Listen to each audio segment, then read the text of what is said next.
Mavericks lose last night to the Grizzlies. And Mike, I know that this has been a disheartening time for all Mavs fans as they are now. Is this a 5-game losing streak? And can I give you more bad news before you respond to all of this? Did you see what Jason Kidd said about Daniel Gafford? Oh, he's going to be a while. He said sprained ankle is what I think it is. We'll see how he feels. But he's probably going to be out for, quote, win an NBA basketball game until you play teams like Portland or New Orleans or Charlotte. And I'm not even counting those as wins. I'm just saying those are the only chances you got. At this point, your team, if this was your team, you would be competing with the early 90 Mavericks. Oh, wow. And that would be 12 to 15 win teams. Lucius Harris. I like the depth of this team, Sweet Lou. I like the depth of these teams. Tony Dumas was on the team. It just looked like it, Kevin. It's like that I do. beer commercial. This isn't fair. This is the way the Cowboys think that they it's amazing what the Jones family is able to do to the Cowboy fan who's just I call them soft-minded. This wasn't a good team before all the injuries happened. The Mavericks were. The Mavericks were 20-11. They were looking like one of the 5 best teams in the NBA. And then Luka gets hurt. And now Kyrie's out for a while. And you have Derek Lively's going to be hurt until his body grows into a man's body. He's just dealing with, I compare him and Evan Carter to this. I like both of them. I think they're both super talented and they're going to make a major impact in their organization. And we've seen how both of them have in their playoff runs. But they're still in their child's body. Their body is not developed into a man's body yet. And Derek Lively's going to keep dealing with injuries and be in and out of the lineup because he has a child's body that's still developing into a man's body. So all of these injuries and the schedule when you look at it and what you have talent-wise, I think this team, by the time we get to the All-Star break, might be on the outside of the top 10 now. Oh, wow. I think that and not top 10. I'm saying top 10 in the West. Okay. Right now, Phoenix and Sacramento are in 11th and 12th place. Yeah. That's how stacked the West is. I think there's a good possibility without Luka till the All-Star. My guess is till the All-Star break. The dude's in a walking boot on a stroller. I'm not disputing that. I'm just saying we haven't gotten any official word. I'm not disputing that. We just know it's a month from the injury. I'm not disputing anything where we might get to with Kyrie. I'm just saying that hasn't officially come down. But they're going to reevaluate him on January 27th if you look at the month. When the month is up from the injury, they're going to reevaluate on January 27th to look at, is there a possibility of him playing before the All-Star break, which February 13th is your last game before the All-Star break. Kevin, you just remember Josh Young. They needed to reevaluate him, and then it kind of continued to stretch out for a little while. But I'm very concerned. Fingers crossed that Luka heals faster than all of us. Here's the thing, though. Especially me. And Kyrie, bulging disc doesn't sound like a one-week injury. No, it's not. It does not. Having had a bulging disc, I'm not an athlete like them, but having had it, it hurts, and it hurts a lot, and it's always a problem. But you don't necessarily need surgery. I know you can. You just PT. A lot of time, physical therapy will help get that disc back into place, and then you just got to keep up with it. But the way he puts his body at risk, which is the way he falls all the time, he's good at it. You got to be good at falling if you're going to do what he does, but he does it frequently. Here's the thing, Mike. For me, if they can get into that 8 area, 7, just in that area, if they're in that area, I feel better because I think when they'll have their guys healthy, and that team can make a run. That group can make a run. If they are healthy. They have to be healthy. If they are, and I'll say with their major guys. I'll take it now as opposed to late in the season right before the playoffs. But I think you're going to now run into a similar situation to last year. And last year, around the trade deadline, the Mavericks were in that 7, 8, 9 spot. And then they played, I think they went 16-2 until the last 2 games. And then they didn't, they got to the 5 spot. They're like, we're cool. We don't care anymore. They lost the last 2, but they weren't trying. I think they're going to have to pull that off again. So now I think they're going to be in the similar situation to last year where they're going to be somewhere between 7 and 11 around the All-Star break. And what I mean by that is they're seeding in the West. And then they are going to have to play their butts off and stay completely healthy for kind of the end of February till the end of the season, where if Luka misses a game, it's only for maintenance, and you feel great about still winning that game with a maintenance day off for him, because I think you're now going to be fighting and clawing to get either into the play-in or just barely out of the play-in. And unfortunately, I still think this. Like to your point, Corey, this is a very good team. If they are completely healthy, I think they are only worse than the Oklahoma City Thunder. That's the only team that I know that's better than them. But if they're this hurt and they can't really get healthy the rest of the way, and maybe, I hate saying this, maybe Luka, because he loves playing basketball, he hates cardio, maybe every time he makes a deep playoff run, you might just expect a bad year the next year, that his body can't recover, that he doesn't really take care of his body. And at a young age, we're struggling with this, but he made the conference finals. So you play all the way up till the NBA finals, and then you don't make the playoffs. Then you play into the NBA finals. So nobody had a longer season than the Dallas Mavericks last year, even the Celtics, because they ran through the Eastern Conference. He played Euroball, or he was trying to qualify for the Olympics, right? And luckily they didn't, but at the same time, I maybe his body, because it is such a pudgy body, to be nice, that it just can't recover the way Shai Gilgeous-Alexander or Jason Tatum or, players that played late into the season last year can recover. So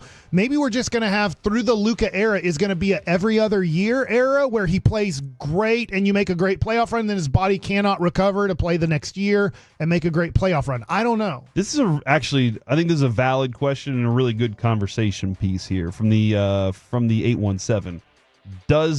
Do these injuries make the front office panic enough to pull the trigger on, let's say, a Jimmy Butler trade? And I think they're patient enough to know that we get in the playoffs, the matchups, they're all going to have to match up with us. And if we're healthy in the playoffs, that they're going to be scared of us more than anything else. But we got to make sure we get there. So I don't think they're going to panic, but they do have to reassess. Can we get to that point? We're going to talk about another player, I think, in depth tomorrow. But when you say pull the trigger, everything you hear makes it sound like the Heat are like, hey, what are you doing? You're an NBA team, right? Do you want Jimmy Butler? And you're like, no. Hey, what about now?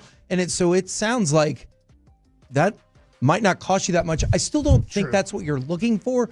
But if you like if this Luka's team, out, though, if Kyrie's out, maybe to a certain extent, that is a little bit of what you're looking for. But if you like this team and you're like, okay, I'm moving. I'm going to say a name. Let's say Najee. I'm just throwing a name, and that's a dude that does a specific thing very well. He does a couple things very well. Did you get a better player there to replace that, or maybe it was 2 or 3 players it took to get that player, or picks? I don't know what it is, but that's when I'm looking at this team going, I like the team as a whole because I think they can contend with anybody. Specifically to Jimmy Butler, you're going to have to trade Klay Thompson, like a Najee Marshall, a Maxi Kleba, and another player just to try to get to his salary, because you have to get to over $40 million in salary. Thanks a lot, salary. And after Luka and Kyrie, most players don't make a lot of money on your team. You start looking at now Klay Thompson and PJ Washington are your next guys. I don't think the Mavs are interested at all in trading P.J. Washington because he's so vital to your defense. Dude, he's your defensive now, linchpin. I'm not saying Klay Thompson isn't untradeable, but you just have to start looking, all right, Klay Thompson, $18 million. Maxi Kleba, $11 million. I'm only with those two guys, I'm at $28 million. I'm still $13, $14 million away. So I add Najee Marshall, then I add Omax Prosper, then I add Jaden Hardy. I got to the money.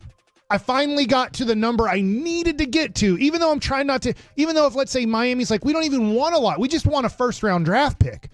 But I have to take on $40 million because the Mavericks are at the cap, over the cap, and so are the Miami Heat. So you have to equal the money very close to make a trade happen. And I still think, I know Jimmy Butler's like, hey, I want to get my love of basketball back. I still wonder if that's not what's missing. Like, is it just that he's gotten older and his skills to a certain extent are diminished? I mean, his knees have been problems, consistently throughout his career, and more often later here in his career. So that could be another thing too. I don't think the Mavs panic in that, but I do really like Nico.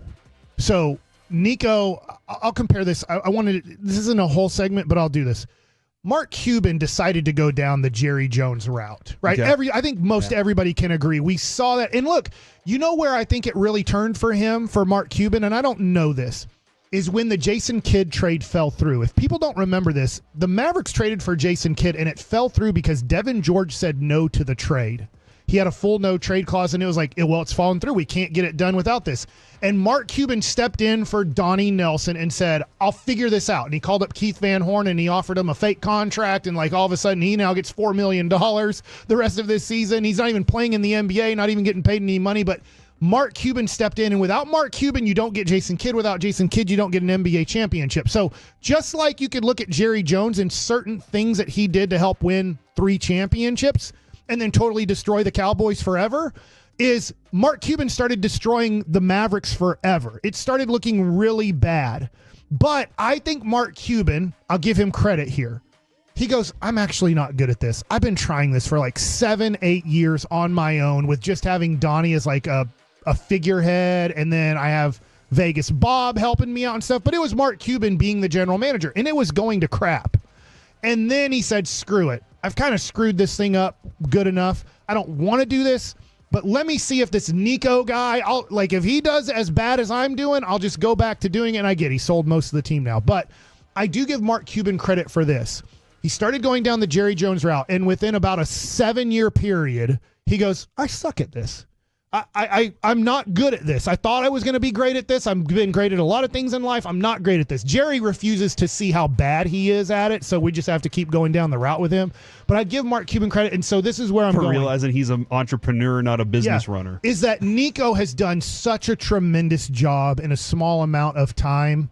I don't think it's Jimmy Butler, but I do think Nico is looking at ways, whether it's another Daniel Gafford type player, whether it's a bigger name than PJ Washington that has a bigger role. I don't know, but I'm sure Nico's looking at things to try to help this team out, and that might not make sense to us, but Nico seems to be really smart at it. He knows it's going to make sense for his team, because I thought the Kyrie thing was stupid. I'm still on record as I thought it was. And it ended up being great, and he had a relationship with Kyrie. Jason Kidd had a relationship with Kyrie, and they felt like if we get him here, it will work here with Kyrie and Luka, and I didn't think it would, and it worked out to close to perfection. And, one of the reasons I don't want, like Mike was throwing out all the names, Kleba I'm perfectly okay with. Like, I love Maxi Kleba. I think we've all appreciated him.